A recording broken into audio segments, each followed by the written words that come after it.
Hello and welcome, Electus Society. For those who are going to be participating and those who are watching this recording, this is part of our Leadership Library series where I tackle a book about either leadership, success, or some kind of thing about positive change.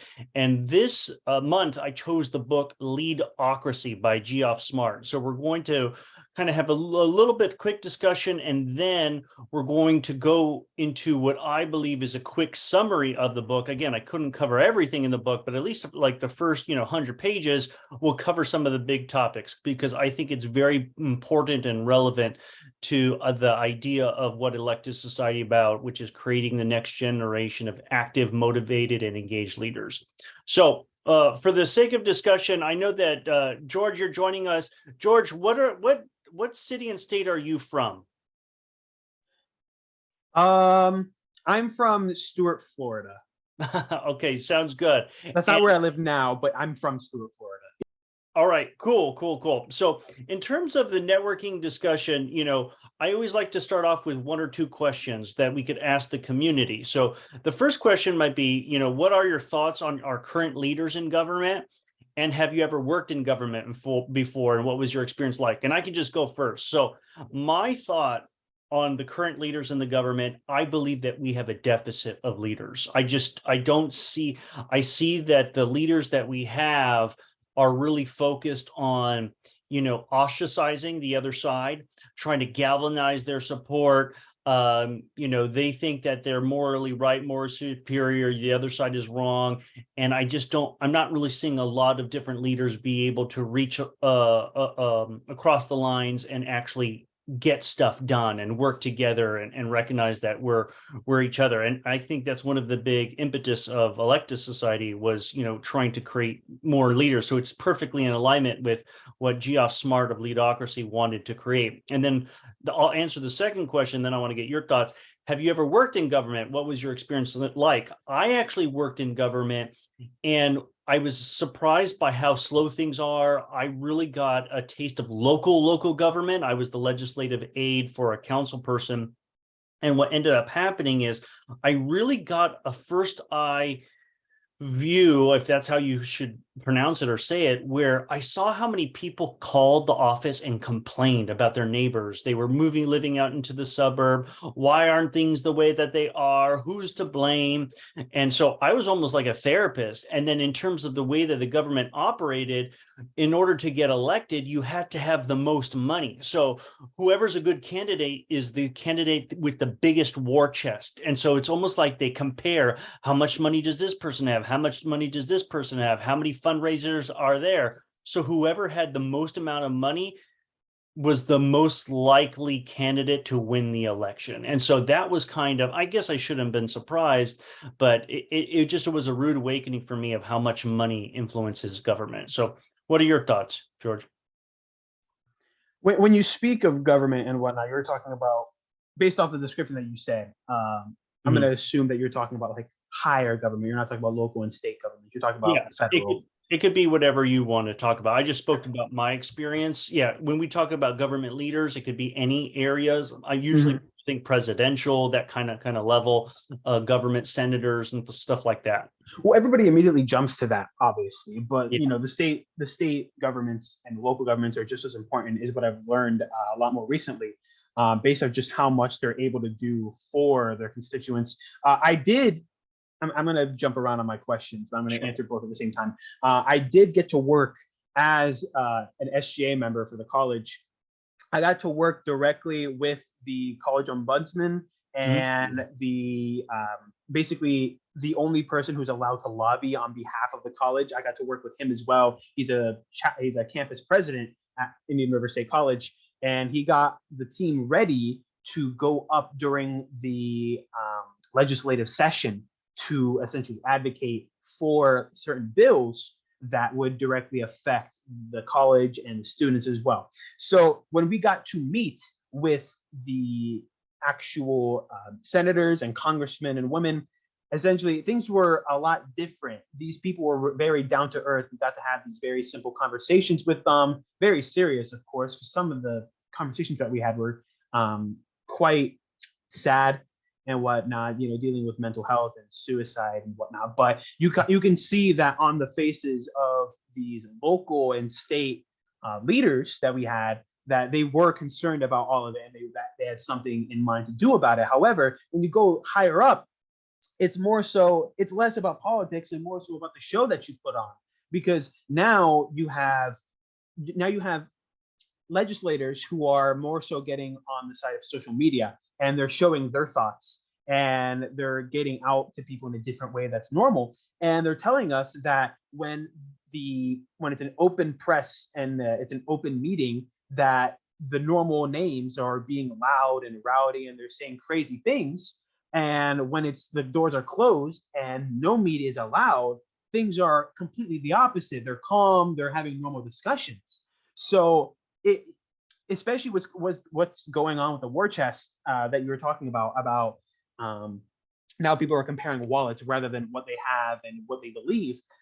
Now you also have an issue of the leadership and like the federal government and the media are rewarding people who lash out over people who get jobs done. So that's very concerning. It's less so on the local level, because at least here in the state of Florida, I think the salary of the senators and congressmen and women, the representatives, it was like 35,000 total. And so essentially, when we got to meet with our local representative, she was like, in order for me to survive, I have to still own my local business and come back and still have that running.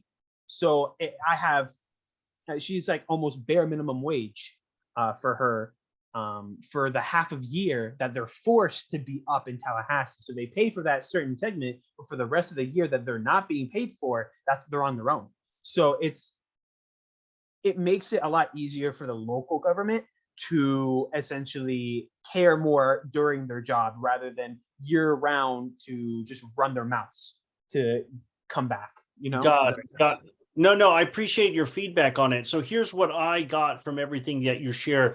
One is that, there's a big distinction between maybe like higher level government leaders and local government leaders, and local government leaders might be connected to people a lot more and maybe a little bit more grounded down to earth and really care.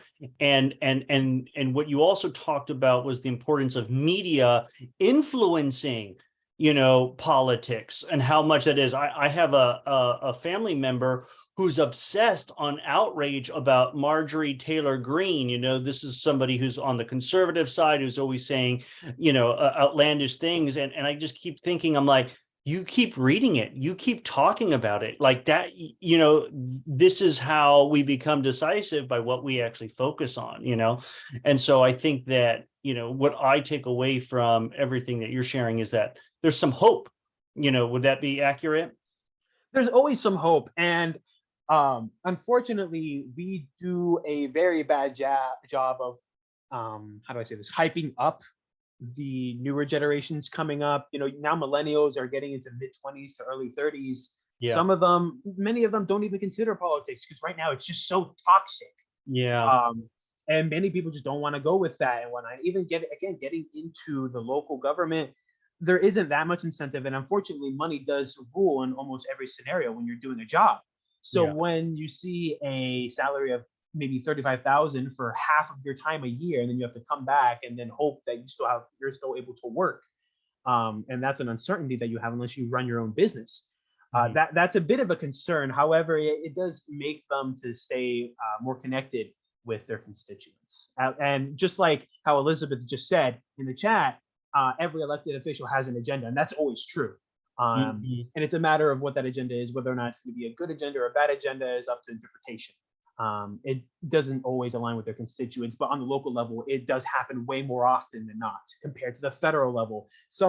I was just doing, I'm currently in classes still at my college, even though I already graduated, and we were going over the issue of representation in early colonial America. And there's a big issue about how could only 100 men at the time, obviously, how could only 100 people represent, I believe it was 30,000 people at a time, when right now it's almost to 800,000 people. with the 535 people or 435 representatives that we have. So the discrepancy has widened immensely. So you had people complaining 200 years ago about representation over 30,000 people, and now you have one person who's representing 800,000 people.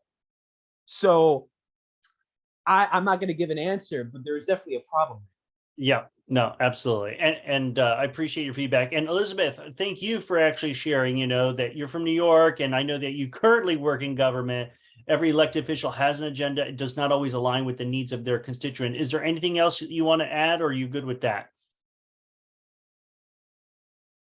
Thank Congress in 1992 for the limit on reps. Absolutely. Otherwise, we have thousands of them. But George is almost actually saying that, maybe that discrepancy, does that change things? But how many people, how many cooks in the kitchen, how many people are needed to make decisions? So it's it's a very good question, but let's keep going for the sake of time, because there's a lot that we still need to cover. So what are going to be the learning outcomes of this kind of book review? Well, we're going to discover why great leaders avoid government, according to Geoff Smart in Leadocracy. We're going to discover a new way to choose leaders in government. And he says that you should avoid these 4 types of red flags of government leaders. One is called the bureaucrat, the fence climbing turtle, the screamer, and the idealist. And so we'll dive into deep on what those are.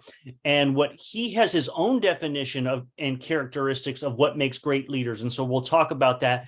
And he believes we should create a scorecard to actually evaluate leaders, which I'm actually quite impressed with that he actually created that, because his first book that we're going to talk about in the presentation was called Who? Your number one problem in business. And the answer to that question was hiring the right people. And he created his own business, his own consulting firm, all about training people on how to interview and how to hire the best of the best. And I actually went through that training. That's actually how I knew about him and that I knew about this book. So it's not surprising that he applied all the principles of what he learned in like the business world on how to apply it to the government world. So let's answer the question. What is the number one reason why leaders avoiding government? Well, what Geoff says is it comes down to bureaucracy. People who are highly successful leaders in the business world or manage things, to have teams, people accomplish a lot of things. When they see government, all they see is a bunch of rules, regulations, how much can you actually get done? And so if you dive into another level deeper, there's a bunch of different reasons why leaders don't actually go into government. And all throughout the book, he interviews different people that he believes are great leaders because they accomplished a lot in the positions of government. Many of them were in the private sector and then ended up going into government. So one of the person that he talks about is Jack Markle, if I'm pronouncing his name correctly, a former governor of Delaware. He did a lot of great stuff, balanced the budget. There was an $800 million deficit, and they able to fix that and balance the budget without firing any employees. So here's what he said about government. People in government are not inclined to take risks, because if they make a mistake, it could be used against them in a campaign, or they can be read about in the front page of the paper. My most important responsibility, this was what he was saying as a governor, is to encourage state employees and others to take healthy risks. You got to tackle challenges, and if you don't, you're not going to get ahead. And I'm just going to share, Elizabeth, you just posted a comment in the chat. I hear a lot of people in the field say the same thing. I came in to make a change. I hope to do so. It's mostly hopeful minds working at a staff that's often very narcissistic people. Yes, absolutely. Because again, I don't know what line it is. Maybe it's from the famous movie Gladiator. And he's like, Marcus Aurelius tells, again, it's a fictional movie. He's like, I want you to be the leader of Rome. And he's like, do you want it? And he's like, no, I don't want anything to do it. He's like, I'm giving you the biggest power of the entire, kingdom, of all this rule, power, money, influence, and you're rejecting it, He's like, that's why it must be you. So again, this whole book and theme that it kind of ends with is we need people to make a commitment to work in government, and again, one of the advice that I got from one of my mentors is said, Tim, don't become, because I really care about people. I care about making a difference in service. And my mentor said, Tim, don't work in government. He's like, go out, have a career, have a family, and then come back into government now that you're financially stable, successful, your kids have grown up and things like that. And now you serve and you have your own money. You don't have to be dependent upon whether you get elected or not, because sometimes elections, they swing from pendulum to pendulum based on issues. So for example, right now, like if you notice in the elections, there's a big sweep of Democrats come in, and then suddenly people are not happy, and then swipe, and then a lot of Republicans get voted in. And it kind of is like this pendulum, and people who are even local leaders, some people are just voting down party lines and are just wiping out people who may be doing a good job. So there's no real job security. And I would argue that you want to make decisions that you're not always, well, what are people going to think? Elected society is about, connecting with your higher self, making wise decisions, and things like that. And if you're constantly living in fear of all your decisions, then what are you really grounded in?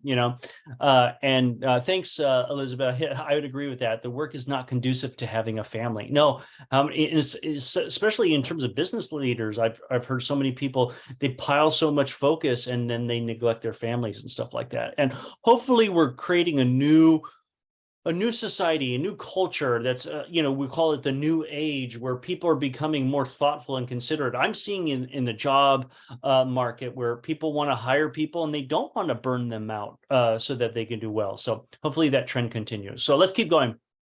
So why aren't there good or great leaders in government?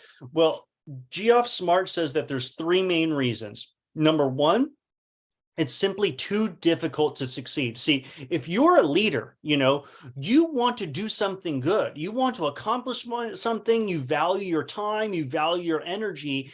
And so if you are going to go into government, there's so many risks, so many, so much bureaucracy, so many things. It's like, why am I going to dedicate all this time to an institutions or things like that are going to not even determine whether I'm going to be successful or not? And because they've been successful maybe in the private sector or nonprofit sector, they think, well, I have never worked in government, so somehow you must actually have government experience in order to work in the government.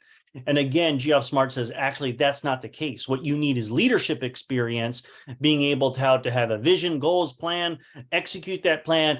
That's hiring the right people. That's what you need. And you can do just as well in government.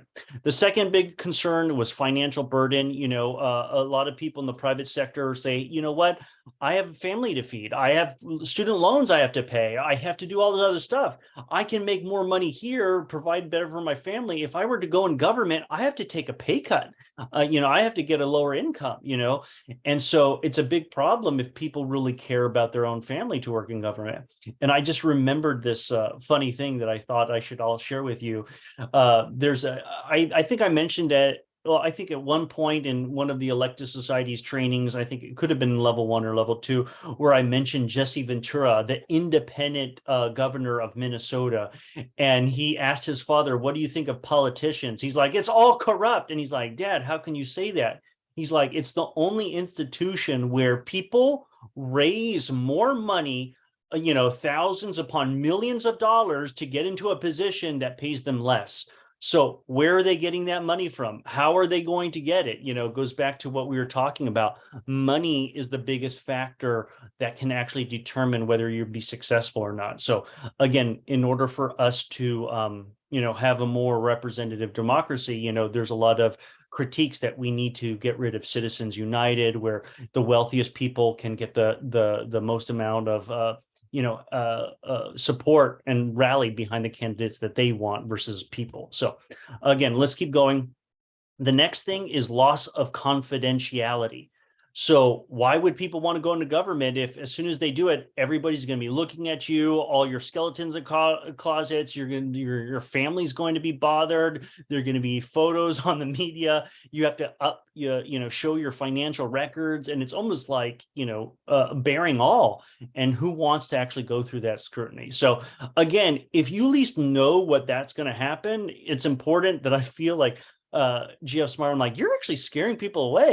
I feel, is this book about convincing people not to go into government? Because I think you're doing a good job. But I'd rather people be really honest on why they don't want to go, so that we can actually address those concerns and try to get more good people in government. And I think that one of the most powerful things that I did in all of my leadership programming, and this goes back to Landmark Worldwide, that organization that I was a part of, that had a 4-month leadership training 3-day leadership conference, and then they have next kind of levels of leadership development, and I did all of them. But the first retreat, one of the things that they have to say is confront all your fears, confront that everybody knows your business, confront.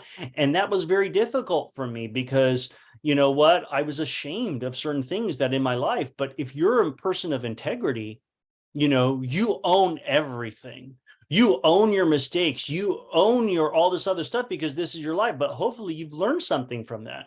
And that's why a lot of you have known is I've been very open in all my elected societies trainings about, all the things that I've gone through with my relationships in my career, because I think that it's important that that I made mistakes too, but you learn from those mistakes. So I think that's actually one of the criteria, that you have to actually open up and not be afraid of that. Otherwise, people are going to be able to control you and manipulate you. So another thing that he says, can we choose better leaders? Change the way we choose leaders. So politicians oftentimes do the opposite of what we have talked about in elected society. In one of that training, I think it was Professional Success 101, how to get ahead or get promoted. One of the biggest things that we talk about is under promise and over deliver. It's your big ego that says, oh, I can do this, I can do this. But what matters is expectations. And unfortunately, politicians are not taught that kind of leadership development, is that you under promise and then you over deliver. And that's what actually great customer service experience is all about. And a lot of the topics in the book, some of the big reasons why private sector individuals can have such a positive effect in working in government if they're good leaders, is because they view the constituents as customers, because they're the ultimate boss and they want to serve them. They're going to say, how am I spending the customers' dollars that they gave us? Am I being responsible financially? It's just a different way of kind of viewing constituents, that you really care and that they matter, because they're the bottom line. If they're not happy and you're not providing the value and service, then what are you really doing as a company? So I thought that was very interesting. So the next thing is avoid the age-old manipulation. So this is what most politicians would say or do. Vote for me. I'm just a regular guy, just like you. I'm likable. I feel your pain. I can identify with you and you can identify with me. That does not make you a good government leader, okay? And it also reminded me when the trainings, if you ever saw the Broadway show Hamilton, which that all of you know that I love. Well, there's Aaron Burr, right? And he tries to get elected, run for president. And his motto was talk less, smile more, don't let them know what you're against or what you're for, because you just want to be everything to everybody. And this happens in all the different levels. And there's nothing wrong with finding similarities and connecting with different people, but there's a certain fakeness about this, and I'll just recall one story. When I was in student government, there was a student government not only for my school, Queens College, but there was also a student government for the entire city and University of New York. We had over 20 colleges and universities and community colleges. And so in this United Student Senate, this whole government, there were people who were lobbying to try to get my vote. And he asked me my background. I told him my mother was Argentinian, my grandmother from Bolivia, blah, blah, blah. So he's like, I want to meet up with you. I want to talk. And I'm like, okay, you can come to my office at my school. He showed up in an Argentinian jersey just to go over the top. And I'm like, why is he wearing that? Oh my goodness, he's actually trying to connect with me like he's my brother, so that I could vote for him. Again, it was just too phony, it didn't work at all. It almost had the opposite effect. I would have appreciated if he just wore normal clothes. But again, these are tactics that people use and people can succumb to. So let's keep going. The next thing that he has to do, that Geoff Smart says, beware of voodoo voting. Okay. And so voodoo voting means I'm just going to vote for people just because I think that they'd be great, or I feel that they'd be great. And so he's like, this is not how you hire people, or this is not how you would actually, hire a government leader. So again, I tried to choose some Republicans and I tried to choose some Democrats. Again, I'll let you decide whether they're attractive or not. I just looked up and Googled attractive Republicans and Democrats, whatever. Here's some photos that came up, but just because they're pretty doesn't mean that makes them a good leader. Just because they're likable, just like Aaron Burr, doesn't mean they're good. And again, I'm not evaluating. Some of you may like some of these individuals. Again, I just use them for this example of just because they're physically attractive doesn't mean that's going to make them great, right? Another thing that he says is we have to stop using debates and just, oh, they're a great public speaker as the example of what makes them a good government leader, because debates are all about sound bites and attacking the other person. That's not going to demonstrate whether you can actually work effectively in government, And I always have this vision that we'll have elected leaders or candidates running for office that will be able to say, you know what? We want to end this whole debate. I think it's discussions and conversation are important, but why don't we both as candidates in this presidential election agree to go on, let's just say Joe Rogan podcast and have a 4-hour discussion, with breaks and stuff, and just talk about different ideas. Again, this goes back to the history where there used to be famous debates called I think it was the Lincoln Douglas debates. Abraham Lincoln used to have debates with this other candidate, and they would just talk for hours about issues and stuff like that. I hope that we would get back to that. Another issue is hot button issues. So, for example, in my local politics, I got swarmed with all this literature. These people, don't vote for them. They're going to take your abortion rights away. And I'm thinking, these are local politicians. How much do they actually have an impact on dealing with abortion? They didn't. They were just choosing divisive issues to rally the troops and get people to vote for them because the other candidate was worse and evil. So again, I understand why they're trying to do it, but we have to actually be a little bit more conscientious about what issues are really going to affect us. And I'm not trying to belittling abortion as that example. That may be a very important issue, but I'm just saying is be aware of just trying to be manipulated. And then the other thing is understanding, our problems, just because they say that, this person, they really get my problems. They really understand what I'm going through. Well, just because they know it and they experienced maybe those same problems, does that make them the best at having the ability and the track record to actually solve those problems? And so I think this is where Geoff Smart is doing something really great. He's basically stop judging people just on your emotions and your feelings, because again, fears, whatever, that can be manipulated. It's like, if you want a plumber, you want the best plumber that solves these problems, okay? You don't want to just get a plumber just because you like them, right? Or they're very attractive, it's like rising the level of elections and voting to the next level of being kind of responsible and let's just say conscientious. So here were the 4 red flags that he says that you have to be very careful of. He says the first individual that you have to be aware of voting for is the bureaucrat. Now, what is the bureaucrat? It's the person who's been a career politician. They just jump from one politician thing to a political office to this political office. It's just all they do. Or they serve on different councils, committees, regulation committees, agencies. What do? They go sit in back rooms, complain, vent, and then issue edicts. Hey, you need to do this and you need to do that, and we don't like this. And it's like, that is not necessarily qualify you to be an excellent government leader. He's actually adding the values like, what have you actually done?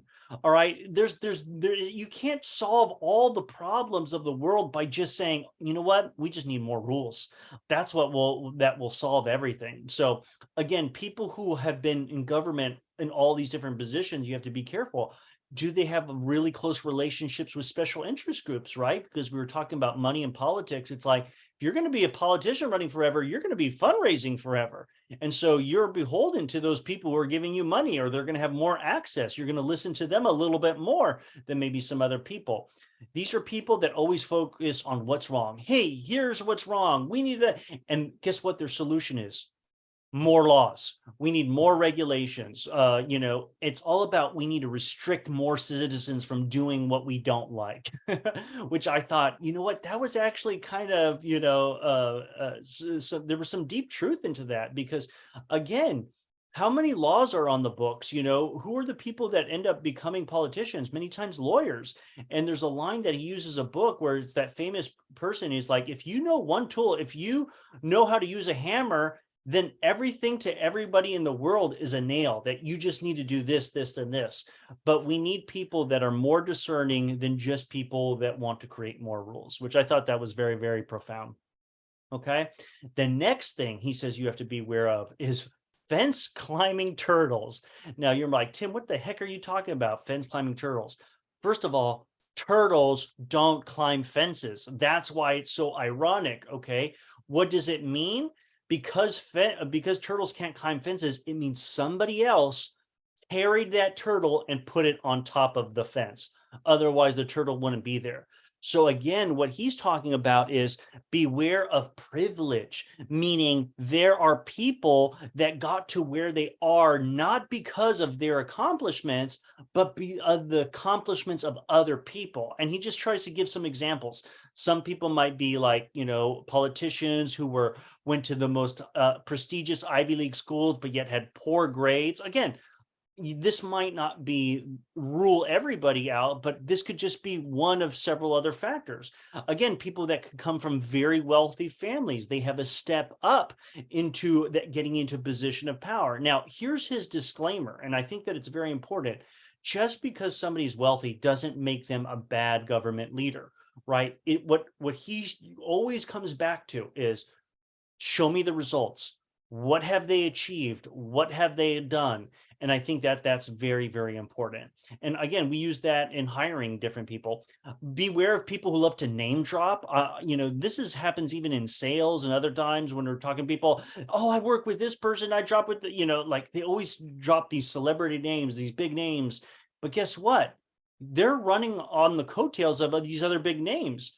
Why aren't they a big name? What have you accomplished? You just keep mentioning these other big names. Be wary of people that don't give credit to others who help them. One of the things that it kind of irks me is that when I'm doing review or any of my trainings, I love to share with all of you, this is who said this. This is where I learned this. I don't want to come in here as an expert and say, hey, you should do X, Y, and Z. Oh, that's great advice that Tim said. It's like, no, I actually got that from a book. Here's the exact person. Why don't you research this more? And I'm just very shocked by people who claim to be experts and not give credit where credit is due. If you're humble, like that is the type of leader. People who want to say, no, it wasn't me. It was all these great people, and again, like we said, little results. They don't accomplish very little, but yet they're in very, very important positions. The third one to beware of is the screamer. These are your passionate people. So I inserted a little image of the movie V for Vendetta, the High Chancellor Sutler. And remember, this is the person that came into power, and you just have these individuals who are just so passionate. And listen, we love passionate people. But what is the problem with very passionate people, or a potential problem, is that they're so passionate about this issue. And how are they trying to solve it? Well, they're pointing fingers. They're blaming other people. They could manufacture controversy, right? You need fight for me, take on blank group. They're the problem. If we just go after them, these are the people that won't necessarily make good leaders. They can be really good at getting you excited and energized and motivated to vote, but what is the actual results? And he says, don't mistake passion for performance, which I believe is a beautiful line. And then the last one is the impractical idealist. These are the people that make all the promises on the world. They're not living in the real world that we're living in. Okay. They want to demonize the other side. All problems will go away once that other side is dealt with, right? And they don't mention, you know what? If we're going to do this, well, that's going to have an impact on this. Like, no, we just all need this. You know, they use the language of ought and need to, and they don't have a plan to actually achieve it, right? And so it's all about making people feel good, promise the world, we're going to do this, how we're going to do it, no details. And now I know in this political climate, people say, well, if I give people details, then we're just going to, you know, they're just going to attack me for it. So my job is to just share the vision and then work to get there. And I'm like, okay, I can see that perspective. But what ends up happening is, let's go back to the last example. You're going to have to deal with other people who don't agree with you.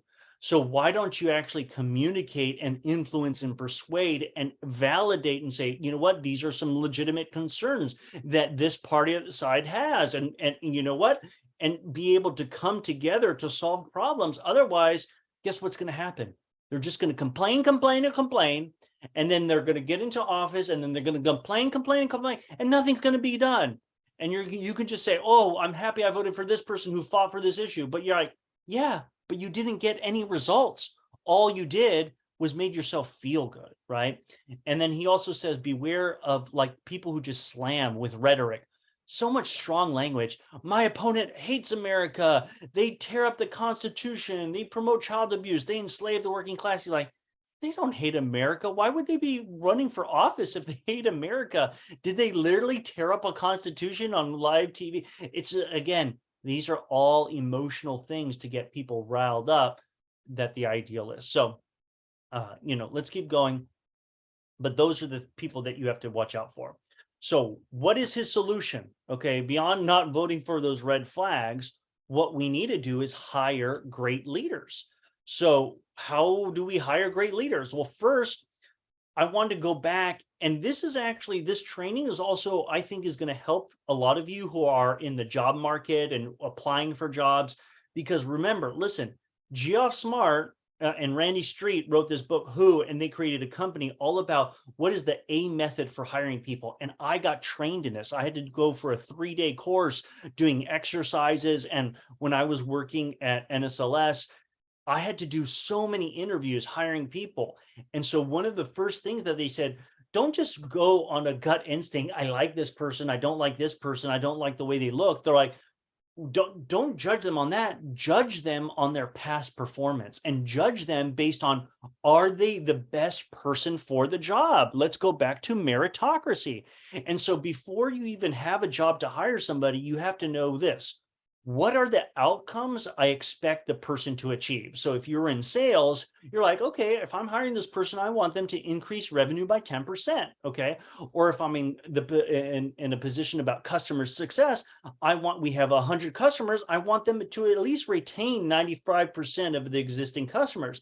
So these are tangible things with actual numbers, actual specifics, and say, hey, this is what they're going to do. Do they have a history of being able to do that, right?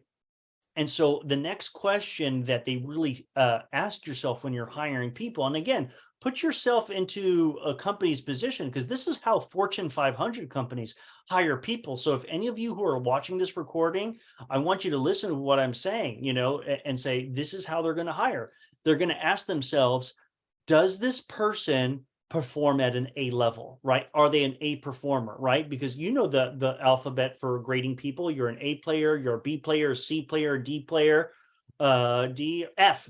So those are the 5, right? You want the best of the best. How do you choose the best of the best? Well, there's certain questions that you ask. And so you want to say, what were the numbers? What were the goals? Did they surpass those goals? They asked them, when I was doing the interviews, they always said, like, Tim, you're one of the toughest interviewers. And I'm like, why are you saying that? Well, guess what? It's because I was following the A+ method of hiring people, right? I wanted to ask them, okay, you say that you accomplished this. Did you do this alone? Who do you do it with? Okay, how did your performance compare to other people's performances? people weren't prepared to answer these questions. I'm like, were you the top performer, mid-level performer? And you notice how people are like, oh, I was a top performer, but they wouldn't say what number, whatever it is, because they just wanted to, these are little things that you pick up on different people, right? And then lastly, in an interview, what skills or competencies are you looking for? Okay, in this position, we need somebody who can really communicate effectively, both in writing. This is a sales position, so they have to be able to be persuasive. They have to be resourceful so that they can solve problems. And guess what? Then you do it. Now that you have a scorecard, when you interview a person, it's not, how did you feel about the person? It's like, how did they do? How did you rate them? How were they on those competencies? Did they provide excellent examples? How would you rate them on their communication skills on a scale of 1 to 10? Did they provide you enough examples to demonstrate that they had great communication skills? So this is how serious Fortune 500 high-level business executives hire people. And so when it came to I did a training called Secrets to Getting Your Dream Job or Internship in level 1 that's available for anybody, along with a list of 49 different questions that you can ask, that your interviewer might ask you. But here is what, if you could boil it down to 6 questions in a job interview, like if you can master these 6 questions, then you got them all. You have to be able to say your name of your employer, the name of your boss, right? The dates of employment, okay, what your title was. What were you hired to achieve? That's one of the first questions. What were you supposed to do? What are your achievements? Okay. What are you proud of? Like, those are the things that they're really looking for, not just say, well, I did a good job. Well, what did you actually do? What were your greatest mistakes? Mistakes are okay if you can actually explain what you learned from them, right? And this is the kicker. They wouldn't say, what would your boss or coworkers say about you? They wanted to get the name of your boss and stuff like that because they wanted to make you believe maybe they might actually contact them and say, what will your boss or coworkers say about you? So it's like, oh, are you going to talk to them? Like you'd have to get permission and stuff like that in case, it wouldn't threaten their current company that they're working for. They may not know that they're applying for a different job, but that's the way of trying to get the truth out of somebody. What would they say your greatest strengths are? What would they say your greatest weaknesses are? Again, whoa, different level of interviewing, right? And then the last thing is, why did you leave that job? And then they would just go through all your resume asking all those questions. So again, if you're job hunting, write these 6 questions down, memorize them. And if you answer these, and can provide multiple examples, then guess what? Your chances are you're going to do a lot better than other other interviewees for applying for jobs. So I needed to give you that background because now it helps you understand where we're going with how Geoff Smart said we should rate our government leaders, right? Candidates who are running for office. We need to create a scorecard and a checklist of what we find are great leaders, and we need to evaluate them based on this criteria.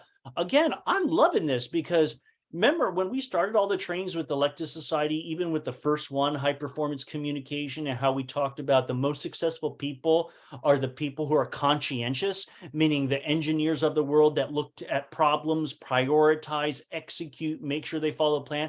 Well, this is almost like an engineer's way of evaluating a candidate for an office. And I just love it, and I hope you do too. So in order for us to actually evaluate a great leader, Geoff Smart defines what is a great leader, which I think is pretty cool. He says, and to me, it's a kind of like summary of all the characteristics that we've kind of learned in Electus Society, right? A great leader helps a group of people identify what they want and how to get it, and then influences that group free from coercion, right, and manipulation to take coordinated action to achieve desired outcomes. A great leader achieves results at a level far beyond what most people can achieve. And I'm like, wow, that's pretty cool. And he gives several examples: Nelson Mandela, Mother Teresa, Steve Jobs. Okay. So when it comes to Geoff Smart's definition of leadership, he's like, how should we evaluate a leader? everybody has their own method of evaluating leader, or what are all the characteristics that make up a leader. I just found it pretty cool that he created some kind of method to identify three major characteristics of great leaders, and then there's kind of like subcategories, right? Well, first is, he calls it the 3 A's of leadership, which I like because it can help you kind of remember. The first A is analyzing. A good leader is able to analyze. They figure out what are the outcomes, what is desired, how to achieve them. The next quality is allocating. That means they establish a plan to concentrate, because there's always scarce resources, time, money, people, and they need to apply it in the most efficient way possible. So anybody who says, we can do that, we can do that, we can do that, well, guess what? That means they can't prioritize. And that goes back to the examples that we've talked about before. People who tried to accomplish the world, build a city, and they have no homes because they should have just focused on building a home first, then built the next home. And you could have done 5 homes, or now you have the framework of a city that's not even built. Or the example of cutting trees down, right? You're like, I cut this tree, I cut this tree, I cut this tree. None of the trees are cut. You should have just stayed on one tree, cut that. Now you have logs of wood to burn a fire. So I just kind of love that where he talks about, that's to me, it's almost saying like great leaders are good managers, and managers actually have to execute and make a plan. And the last one is aligning, influencing people. All right, this takes great communication skills, listening skills, and then it's helping to achieve the plan. So again, I see a lot of similar patterns with what we've talked about in Elected Society, having a vision. We talked about surveying people, whether you're at a company, whether it's student government, quantifying all the problems, coming up with solutions, prioritizing, those solutions, focusing on that. So again, all great stuff. So here's what he says: create a scorecard for your elected official. What are the outcomes I expect this candidate to achieve in government, or whatever? What's outcome number 1? And then for each one of those things that you actually write out what that outcome is, how would you rate them on a scale of 1 to 10? And so I'm like, what kind of outcomes would we want? And, he doesn't go into the book and explain each kind of outcome, but this was my own idea. I'm like, do you know how many issues there are that sometimes either the higher up leaders have to deal with, whether it's healthcare, abortion, COVID-19, vaccines, environment, racial equality, social justice, economy, veterans, guns, Supreme Court. These are all things I listed, but I bet that there's so much more that I didn't even list out. Okay. And so you have to really decide, well, if I'm electing this candidate, how would I rate them on these issues that are most important to me? And what do I expect them to achieve with these issues? It's a very, very different thing. And now these are more national issues, maybe global issues, or whatever it might be. This may be very different if we're talking about local elections. I don't expect my local politician to work on healthcare, but I might expect them safe neighborhood. I might expect them about cleaning up. I might expect them having nice parks. I might expect them having clean roads that are paved with no potholes. So as you can see, you can choose all these other things. But to me, I think this is a different perspective of analyzing different candidates, because people will say, I don't like this person because they're terrible at this. And it's like, well, what about all the other things? So you're just going to vote for a person just on that one thing? Like, let's be a little bit more critical. Let's be more analytical. So breaking down what Geoff Smart, those 3 A's of leadership, the first is analyzing. So this is his own scorecard. So if he's looking at a politician or somebody who's running, a candidate who's running for office, of the first leadership quality, can they learn quickly? Have they demonstrated that? How would you rate them on 1 to 10? Can they think critically and strategically? Are they creative? Are they innovative? Do they pay attention to detail? Again, highly conscientious, right? Do they listen effectively? Do they invite criticism and sharing of ideas? I kind of have the image of being like a Sherlock Holmes detective to try to solve problems. So the second one is allocating, okay? Does this person really focus on planning and efficient systems and organization? Do they hire A players? Do they develop people? And so I thought of Nick Fury, who's the person who assembled the Avengers team, right? So again, I know I used a fictitious movie example based on a comic book, but you get the idea. You need somebody who's really good at hiring the best of the best, and that they can really develop people. And anybody who's not performing, they remove them, right? Seeks the best value from the resources, prioritize based on needs, not wants, is customer and service focused, and sets a high standard and holds people accountable. Okay. And then the last one, this is where you need a little bit more influence, right? Aligning, because you need other people to all come together and line. This is that analogy that I've used, whether it's why student governments fail and accomplish very little and how to fix it. I have this vision where it's like, you have a bunch of different dogs. Like if you're walking a dog and they all want to go different directions, what you want to get is the dog sled team, right? Where it's like all the dogs are just going boom, and you can just go super fast. And so a good leader, is able to communicate and connect everybody, and then all go in the same direction of the same priorities. So in order to do that, you need high emotional intelligence. Treat others with respect, but be strong enough to stand up for your beliefs. He talks about sometimes different people try to please everybody, which we've talked about, high levels of agreeableness, and it just doesn't work, right? People then will think that you're a people pleaser, and you need to stand up for your beliefs. Be flexible, adaptable, be persistent, focus on efficient execution, motivate through others through enthusiasm, pragmatic, integrity. To me, me, all about the most important leadership quality of the leaders is integrity, based on my previous trainings. And so I think that is somebody honest. Do they have a great work ethic? Do they follow through on their commitments? And are they persuasive communicators? So again, I just used Captain America as an example. Again, one of my favorite Marvel movies is Captain America: Winter Soldier. If you haven't seen it, you must see it. Okay. So how do we choose leaders? He gives this example of, there's this guy by the name of Mitch Daniels. I don't know if you guys know who he is. He's the former governor of Indiana. And he tells a story where he's like, this guy was running, and what do you think of them? And he asked his friend, he's like, oh my goodness, like for running for president. And he's like, he's not exciting enough. His speech wasn't that entertaining. He'll never be elected for president. And then Geoff Smart asked him, he's like, do you want a president that entertains you, or do you want a president that will actually achieve results? And his friend stayed silent, right? Because he was kind of challenging him, and that he didn't have a good answer. But this was a guy who actually balanced the budget, upgraded, different services. He was so innovative in terms of government, different approaches. Again, this is all according to Geoff Smart. I haven't researched enough. I don't know enough about this individual.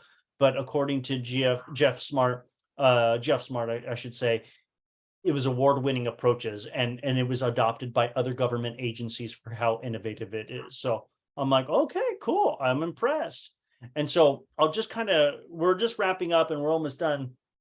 It makes you think differently, right? Because when I was reading this book and I was thinking about it, I'm like, what if we actually evaluated our presidents this way? And right now, I have friends and relatives, people who hate Trump. Okay. And I have friends, relatives, and other people who think that Trump is exactly what this country needs, and are so sick of government, and would vote for him again, and think that, they may not like him personally, but they believe in him. And it's like, wow, like it's so interesting. And then other people who think that Biden's awful. And then other people who say, no, Biden's doing a great job as president. Like, he's done so much stuff. And so it's like, wow, when I talk to friends and families, nobody that I have actually talked with actually gives me what Geoff Smart did in this book. Can we actually do a scorecard on these presidents? Can we actually see, what did you actually expect of that person as a president? Did they achieve those results? And it was so interesting because,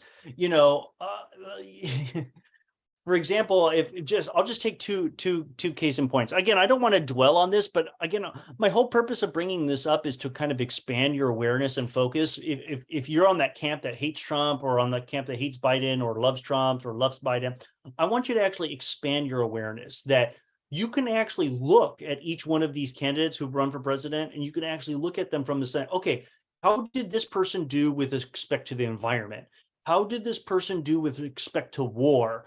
How did this person do expect with the economy? And like, be much more conscientious, much more analytical, so that you can actually be much more discerning based on the outcomes and expectations. And so I included some links. So this was historians rated presidents, because I was in the process of putting this together. I'm like, what did people rank? Like, how do people evaluate presidents?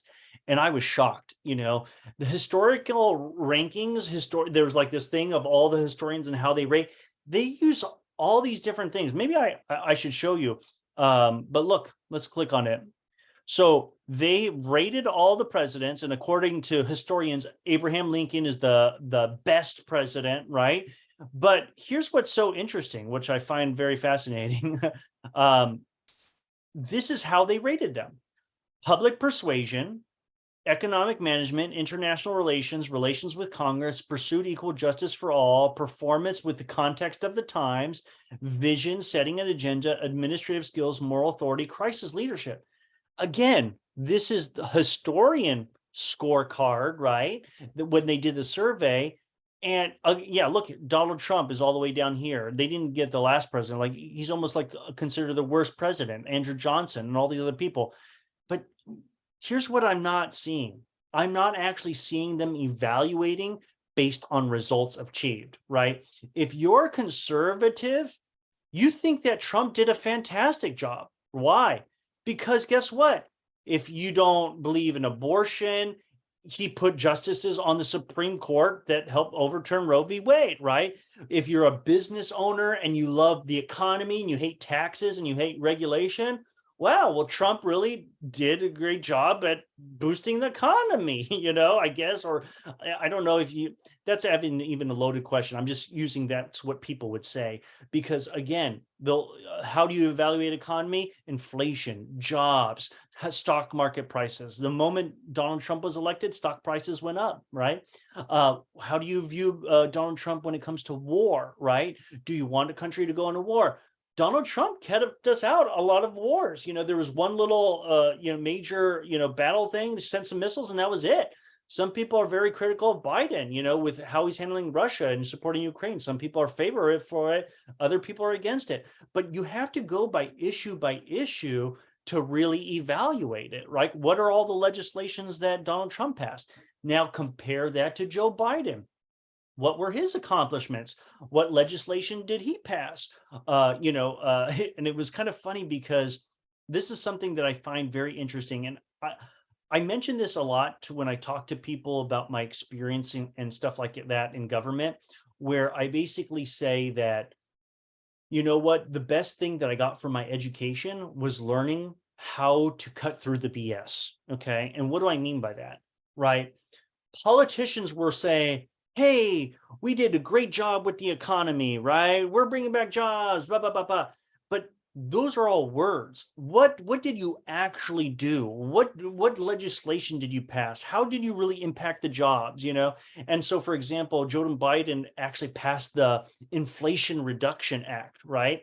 And the question to you is, has he really reduced inflation? Is he even responsible for inflation? Again, these are very complicated issues, but if you go on these two links that I'll send after the recording, Donald Trump says, like, here's my accomplishments. It's like pages of pages, again, claiming different things. Some like they credit him for having a very positive influence on Middle East peace and different agreements that were made between Middle East countries that nobody likes to talk about. You see, I try to keep myself as independent and objective as possible, because I want to say, where are the weaknesses of this candidate? Where are the strengths of this candidate? What are these? What issues? What issues are important to me? So again, my hope out of doing this whole training is that you kind of have a larger context. Okay.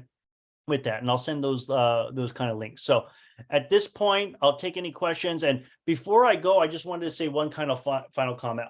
This is the first time I want to thank some of the founding members of Electus Society. These are people who are on our website: Artie, Beth, Kieran, Shania, Jesse, Elizabeth, James, George. Again, these are people who are contributing for the price of a cup of coffee or tea once a month, $5, are helping to grow Electus Society. And so there is a link that I'll remind people: if you decide to become a founding member, there's all these different benefits that you can learn about.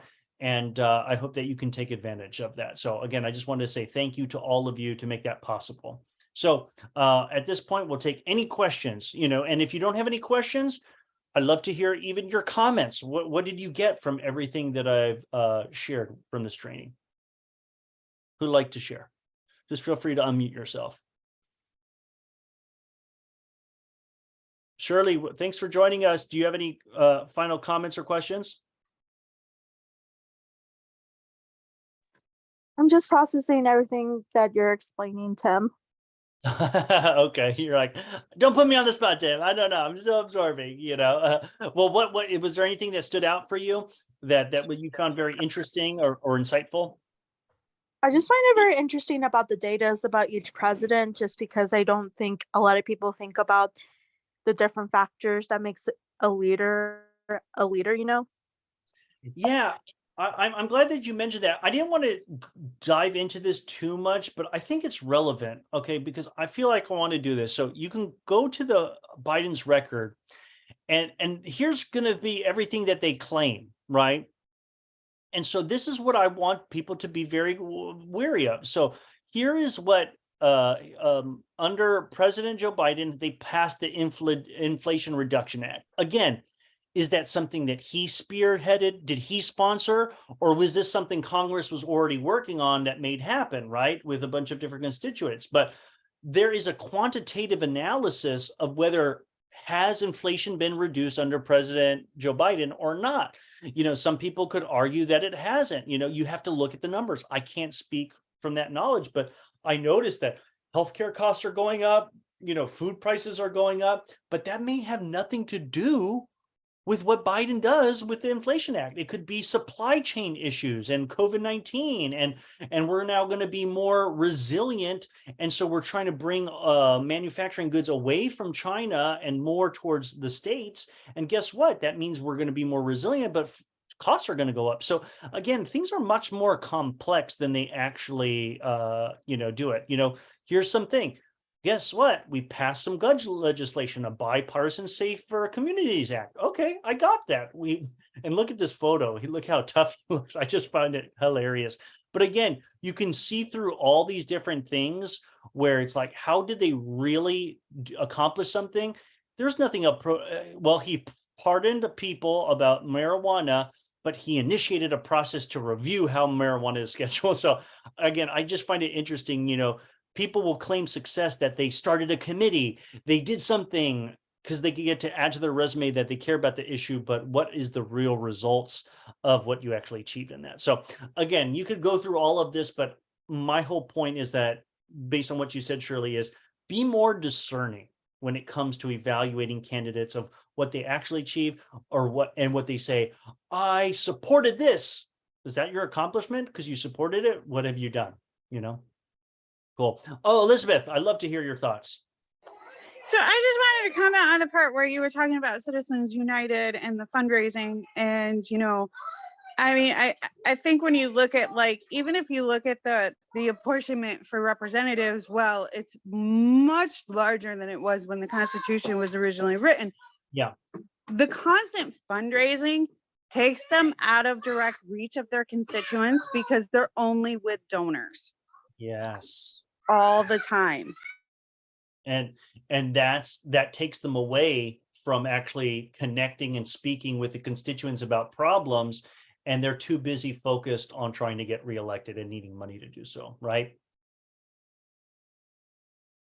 Yeah. Well, thanks, Elizabeth. I totally agree with you. It needs to be stopped, and we have to do something about that. And and that is one problem that could affect a lot of other problems. George, do you have any other final comments before we end this leadership library series? No, it's just a matter of, all this is well and good and all, and I agree with a lot of what you said, probably with all of it as well. It's just a matter of, how do you implement this into like a nationwide kind of thing? Like, how do you get people to have this conversation in the get-go when many people are just not willing to at all? You mean, how do you get people to start thinking about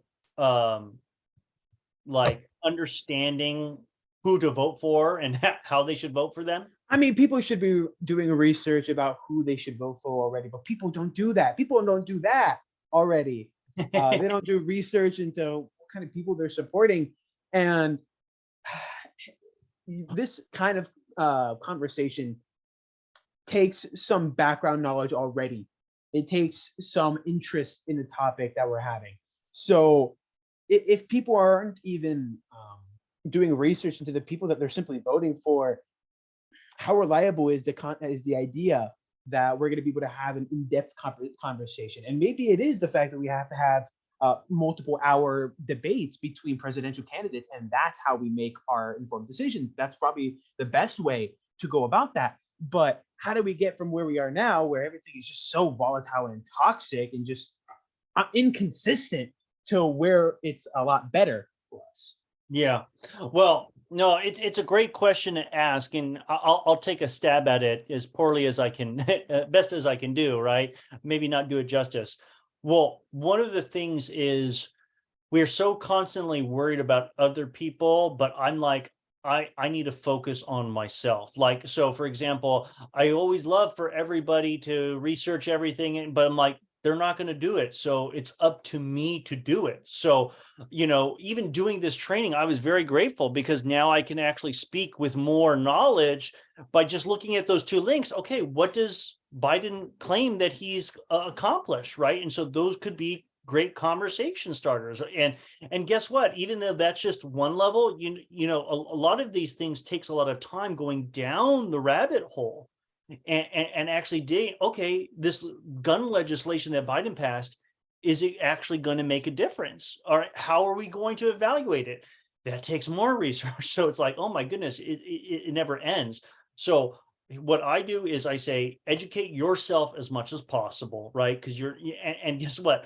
A lot of people, I always try to be not the smartest person in the room. I want to kind of surround myself with other smarter people. But once you start going down rabbit holes, you find that you are actually more knowledge than a lot of different people. So guess what? You could actually have an influence on your friends, and just by asking them the right questions and sharing information, right? Because they'll actually trust you as leaders to say, well, Tim does his research. Well, what do you think, Tim? And you know what? And I'll be able to share that. And I'm like, this is based on what I have researched. This is what I know right now, but there's more that I need to do. And the best thing that I could always ask, like, what do you think about this person? Or what do you think about this issue?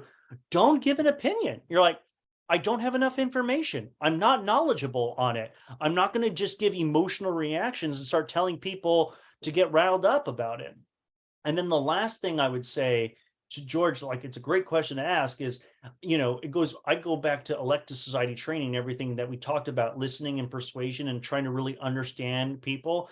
And it goes back to the Socratic method of asking people questions. I went to a family dinner party, and there were some people in that were really, really pro-Trump, right? And there was other people in that room who were really, really anti-Trump.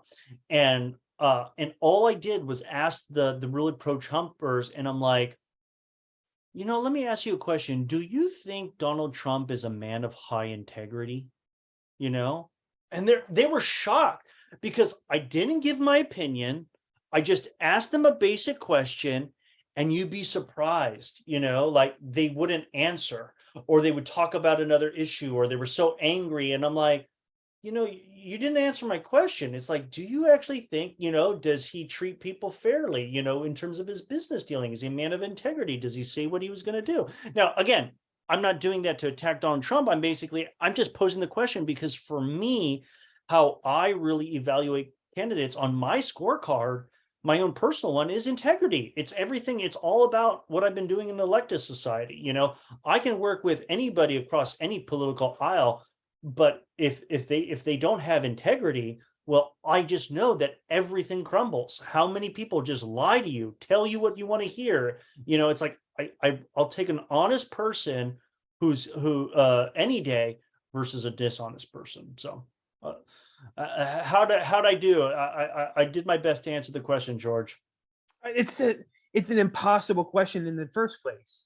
Yeah. Because of, at least with the way that things are right now. So I don't blame you, but it was a good answer. It's a great answer. It's just, it's a question that people don't want to answer anymore because it's just so bad right now. That's all.